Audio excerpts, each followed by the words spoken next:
Olá, tudo bem com você? Está no ar o nosso Alba Notícias. Hoje é dia 22 de março e é comemorado o Dia Mundial da Água. Ela que, sem sombra de dúvidas, é um dos elementos fundamentais para a manutenção da vida como conhecemos. É também parte de inúmeros debates, como, por exemplo, o do saneamento básico, um tema importantíssimo para tratar. De acordo com dados do Sistema Nacional de Informações sobre Saneamento, o SNIS, aqui no país, 16,3% dos brasileiros não são atendidos com abastecimento de água tratada. São quase 35 milhões de brasileiros sem acesso a esse serviço básico. Aqui no caso da nossa região do Nordeste, 26,1% da população não tem acesso à água tratada. E ainda de acordo com dados de 2018 do SNIS, 18,4% da população da Bahia não tem abastecimento de água potável. São dados importantes, não é mesmo? E que cabe a você refletir sobre essa questão. Você confere a partir de agora as principais notícias do Legislativo baiano. Confira os destaques dessa nossa edição de hoje. O presidente da ALBA recebe visita de cortesia do presidente da FIEB, Ricardo Alban, e do superintendente Vladson Menezes. No Parla Presidente de hoje, deputado Adolfo Menezes fala sobre o pacote de medidas enviado à Assembleia pelo governo do estado. Deputado Tiago Correia apresenta projeto para incluir atividades de educação física como essenciais. No quadro Explica Pra Gente, especialista fala sobre a reforma tributária. E no mês das mulheres, você confere em nossa série sobre feminicídio a história de uma mulher que conseguiu romper o ciclo de violência. Ainda temos hoje o Momento do Esporte com os resultados dos jogos da sexta rodada do Campeonato Baiano.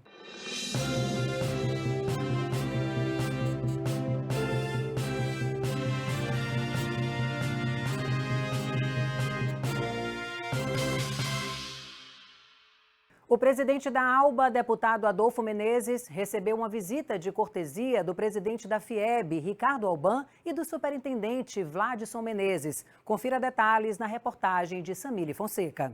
O presidente da FIEB, Ricardo Alban, e o superintendente Vladson Menezes, durante a visita à Casa Legislativa, falaram com o presidente Adolfo Menezes sobre a importância das alianças entre os setores industriais e a Casa do Povo. E falaram ainda sobre a elaboração de novas estratégias visando a recuperação e desenvolvimento da economia da indústria.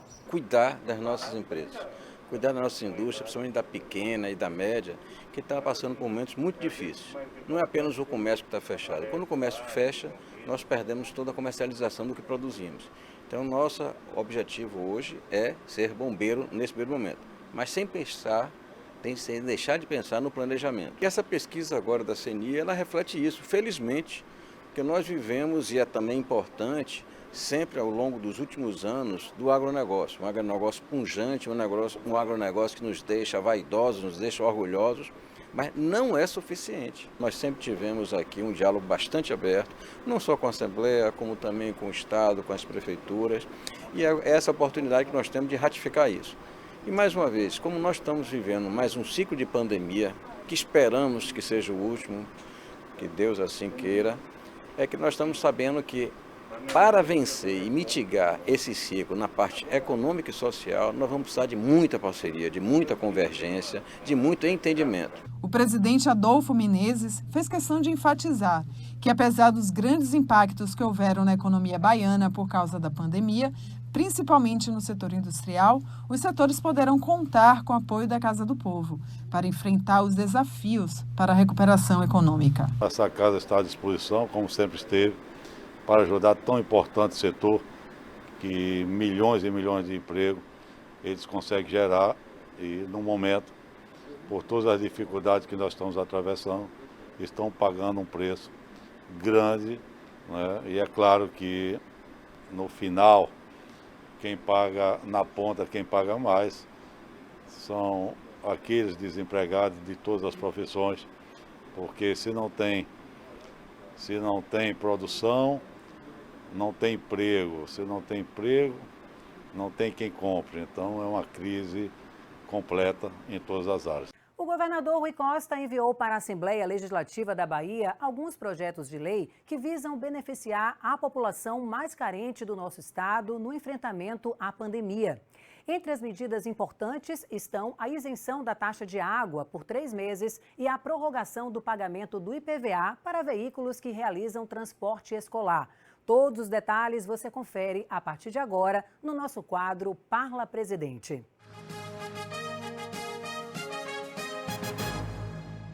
Estamos vendo aí o governador trabalhando dia e noite, juntamente com o prefeito Bruno Reis da capital e vários prefeitos de toda a Bahia, nessa crise sem precedentes que o Brasil, o mundo e a Bahia estão atravessando. Praticamente num pré-colapso do nosso sistema de saúde, situação nunca vista antes, e o governador sensibilizado tenta, mesmo com as dificuldades que os estados estão atravessando, que o estado da Bahia está atravessando, tentar minorar o sofrimento daqueles menos favorecidos, que representam milhões hoje na nossa Bahia. Então o governador vai isentar, o ano passado foi isentado até 25 metros cúbicos de água, pela doação de todas as emendas dos 63 deputados da Assembleia, e agora o governador novamente, para tentar diminuir um pouco de tanto sofrimento que os mais pobres, uma camada grande da população está passando, o governador também, durante 3 meses, vai liberar do pagamento de água quase 1 milhão de pessoas, de famílias, com consumo até 25 metros cúbicos água mês. Junto a isso, o governador também está prorrogando o IPVA, que é o Imposto sobre Propriedade de Veículos, claro, até o ano de 2022. Então, são medidas que, junto com outras que o governador e sua equipe estão finalizando, que mandarão para essa casa, para que essa casa aprove o mais rápido possível e entre em vigor, beneficiando tantas pessoas que passam por grande dificuldade no momento.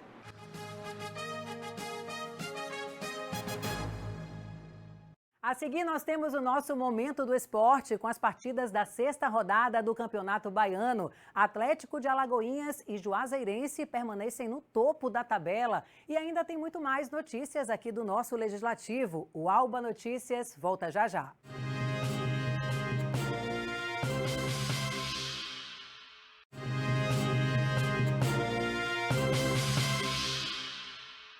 Voltamos com o nosso Alba Notícias e segunda-feira, você já sabe, é dia de falar de futebol e de esportes com o nosso comentarista Leonardo Costa. Chegou a hora do Momento do Esporte.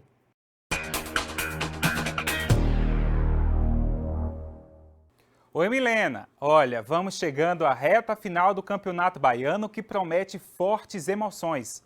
Passada a 6ª rodada, o topo da tabela do campeonato segue sem mudanças. Neste domingo, Atlético de Alagoinhas e Juazeirense, líder e vice-líder, respectivamente, venceram suas partidas e se isolaram na ponta da tabela. Vamos aos resultados dos jogos de ontem. Em Conquista, o Juazeirense venceu o time da casa de virada por 2-1. Quem abriu o placar foi Daniel. Rafamar empatou e Eli Carlos selou a vitória. No jogo entre o Fluminense de Feira e o Bahia, o placar ficou 1-1. Com o resultado, os dois times seguem distante da zona de classificação à semifinal do Baianão.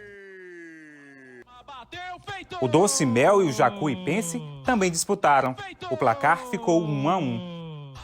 O Atlético de Alagoinhas bateu o Nirbe por 1-0. O gol marcado por Ronan fez com que o Atlético ficasse no topo da tabela com 12 pontos. Para fechar a rodada, jogam no dia 31 deste mês, Bahia de Feira de Santana e Vitória. O nosso Momento do Esporte de hoje está ficando por aqui. Lembrando que o Momento do Esporte a gente faz juntos. Se você quer ver a sua competição de bairro aqui na tela da TV Alba, manda uma mensagem para o número 71 99602 5318. Toca daí do estúdio, Milena! Valeu, Léo. Muito obrigada pela sua participação. Nós sabemos que por conta das restrições impostas à população em decorrência da pandemia do coronavírus, muitos hábitos mudaram, principalmente os relacionados a atividades físicas. Durante esta mudança, um grupo de profissionais de educação física e também o deputado Tiago Correia solicitaram ao governo do estado o reconhecimento dos estabelecimentos públicos e privados que prestam serviços de educação física, como academias de ginástica, de musculação, de natação, hidroginástica, artes marciais, o pilates, também tem boxe, crossfit e demais modalidades esportivas, como essas atividades sendo essenciais. Confira agora os detalhes com a repórter Ila Saveira.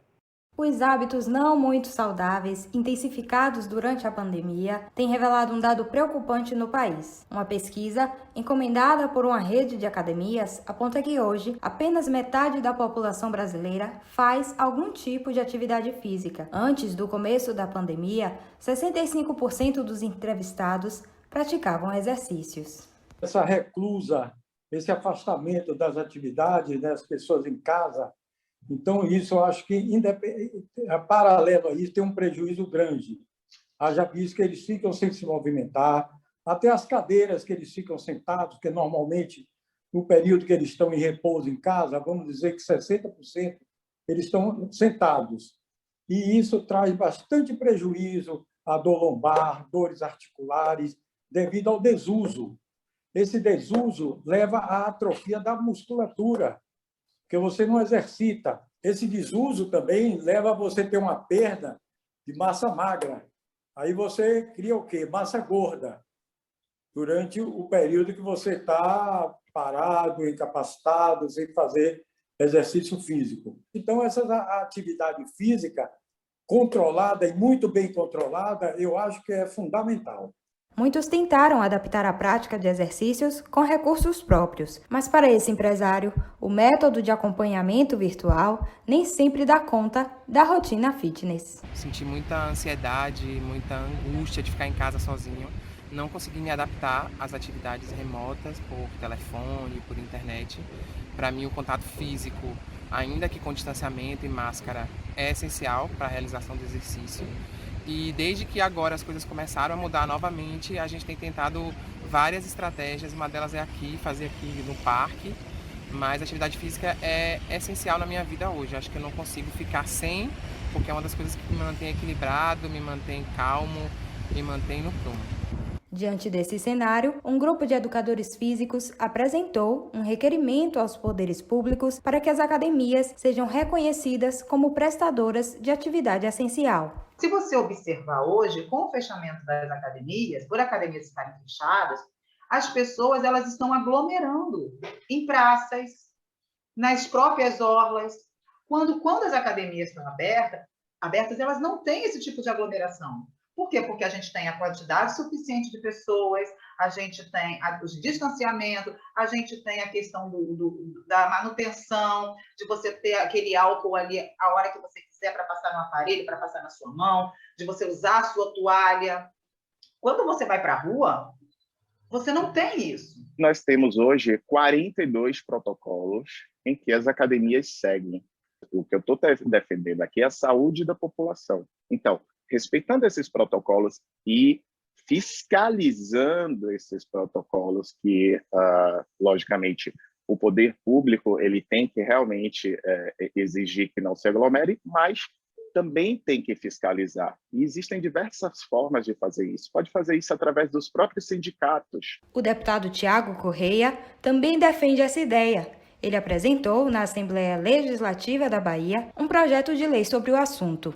Nós percebemos que os governos, tanto as prefeituras quanto o governo do estado, têm classificado algumas atividades como atividades essenciais para que nos momentos de restrição elas possam continuar funcionando. A atividade física ela é essencial não só para a manutenção da saúde física e mental, principalmente nesse momento de reclusão, onde as pessoas estão em casa, muitas pessoas desenvolvendo depressão, mas também a atividade física ela é indicada para o tratamento de patologias. Então a gente não pode de maneira alguma interromper a atividade física num momento tão crítico como esse. De acordo com a Organização Mundial de Saúde, até 5 milhões de mortes poderiam ter sido evitadas por ano se a população global fosse mais ativa.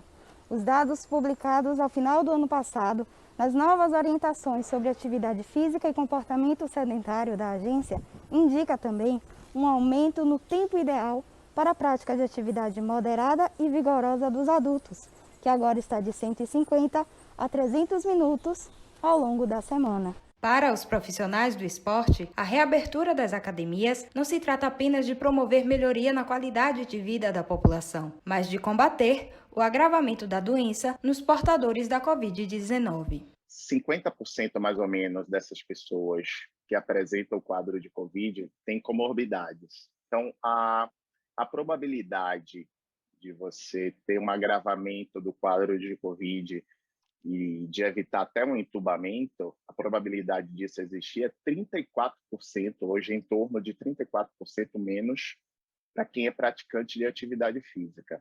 Se houver uma liberação, que eu acho salutar, que eu acho ótimo, tanto para os pacientes que vão ser beneficiados com esse trabalho dos educadores físicos, mas tem que ser feito seguindo todos os protocolos das autoridades. Porque senão, em vez de ser benéfico, vai ser maléfico para eles. E agora nós temos uma notícia que vai fazer bem para o bolso de proprietários de veículos aqui na Bahia. No Direto da Redação de hoje, nós vamos falar sobre o pagamento do IPVA. Quem vai contar os detalhes para a gente é a repórter Patrícia Oliveira. Vem mais desconto por aí, né, Patrícia? É isso mesmo, mais oportunidade de desconto, Milena. Isso porque, para os donos de veículos com final de placas 1 e 2 e que não quitaram o IPVA, aquele famoso imposto sobre propriedade de veículos automotores, ainda existe mais uma possibilidade. Desconto de até 5% se pagar o valor total do IPVA até o dia 30 desse mês de março. E o parcelamento também pode ser feito em até 3 vezes, mas aí já perde o desconto, claro. E como é que funciona esse pagamento? É só você apresentar o número do Renavan na boca do caixa ou no caixa eletrônico dos bancos do Brasil, Bradesco e Bancob. Mas lembre-se, o documento obrigatório do veículo não chega mais pelos correios. Agora é só no formato digital e você vai precisar imprimir.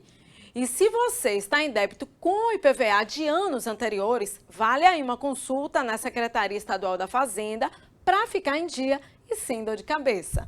Consulte o site saquedigital.ba.gov.br e cefaz.gov.br. Voltamos ao estúdio. É com você, Milena. Muito obrigada, Paty, pelas informações. No próximo bloco, no quadro Explica Pra Gente, você confere as informações do advogado Ricardo Xavier sobre a reforma tributária. E ainda nós vamos continuar a nossa série sobre feminicídio. Você vai conhecer a história de uma mulher que conseguiu romper o ciclo de violência e superar essa triste realidade. Não saia daí. O Alba Notícias volta já.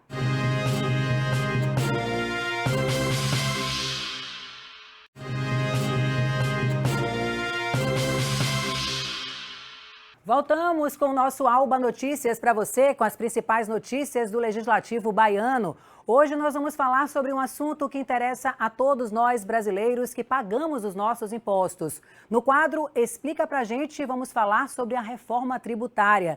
Atualmente tramitam na Câmara dos Deputados e no Senado Federal 2 propostas de emenda à Constituição.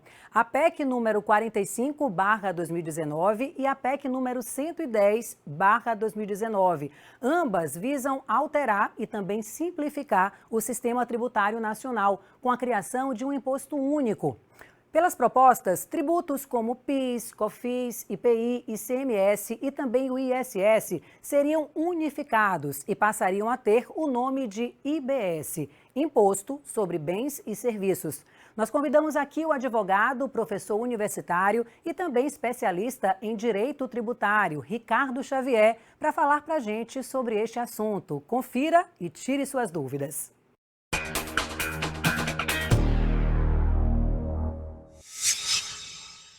A temática que nós vamos conversar hoje é sobre a reforma tributária.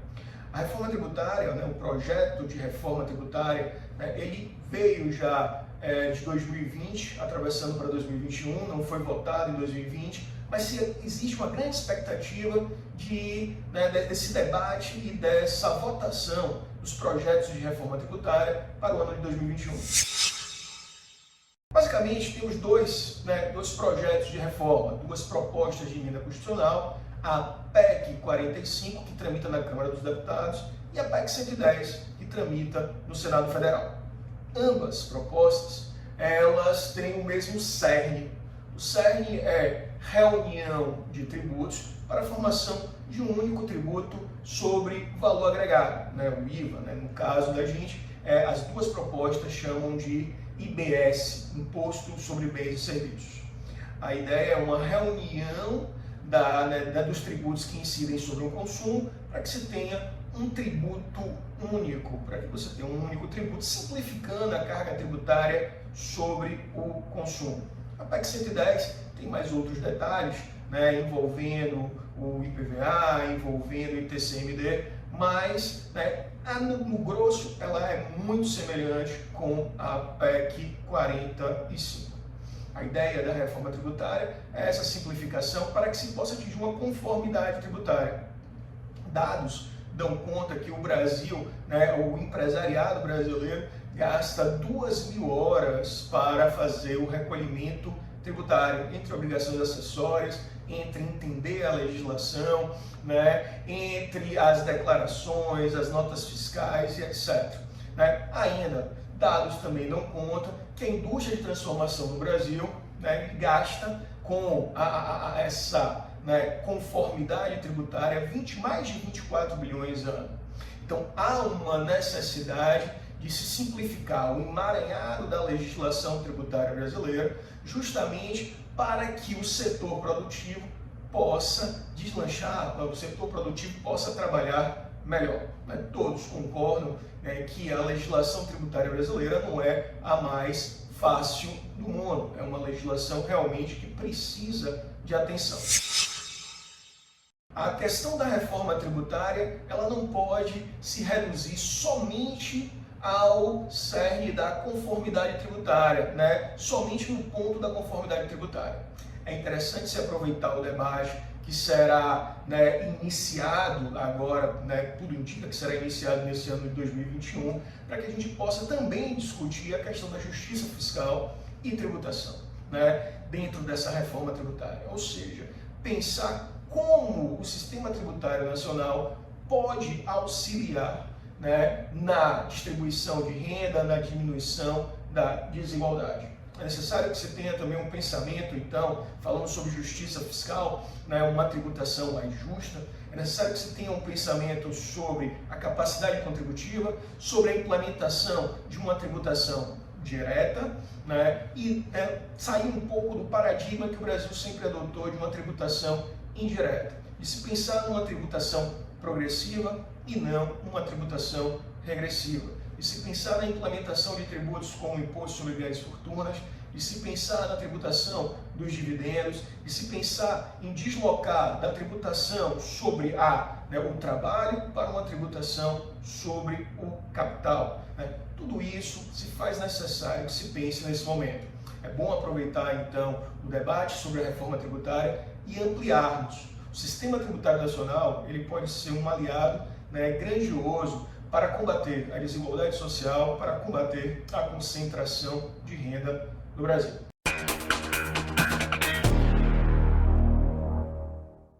O mês de março é o mês da mulher, não apenas para homenageá-la, mas também para alertar e conscientizar sobre o quanto a sociedade precisa mudar para que condições iguais sejam uma realidade, independente do gênero. Hoje, dando continuidade à nossa série sobre feminicídio, nós vamos acompanhar a história de uma mulher que, em meio a todos os desafios, conseguiu quebrar o ciclo de violência, graças a um trabalho conjunto de iniciativas do governo do estado e dos municípios. Vamos conhecê-la. Ele me espancou tanto, mas tanto, que eu fiquei cheio de hematomas no corpo. Eu acabei tendo uma depressão. Eu sei que simplesmente ele saía para beber e quando retornava uma pessoa completamente transtornada. Eu realmente acreditava que eu ia morrer.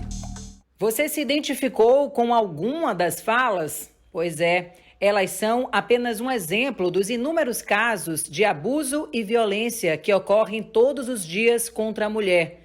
Segundo a avaliação de especialistas, no ano de 2020, o isolamento social forçou a convivência por mais tempo das mulheres com os companheiros, e isso intensificou os casos de violência, muitos sem motivo. Não tinha, assim, um motivo. Eu só digo que é uma pessoa de muito mau caráter, uma pessoa muito ruim, e que veio se transformar períodos depois, quando eu já estava muito envolvida. Nós vimos na primeira matéria da série Feminicídio que é assim, dentro de casa, que morre a maioria das mulheres vítimas de feminicídio. Um ciclo de violência e de humilhação que Marli Brito conseguiu romper. Ela compartilhou com a gente o seu sofrimento e também o seu aprendizado. Passei por várias situações, várias mesmo. Contei com essa ajuda, eu dei queixas também na delegacia, só que a delegacia, eu posso dizer que não me ajudou. A delegacia não estava preparada para situações dessa natureza, tá? Os policiais minimizaram a situação. Durante várias vezes, várias situações aconteciam, eu saía, né? Correndo, pedindo ajuda. Já teve vezes de eu sair correndo seminua na rua.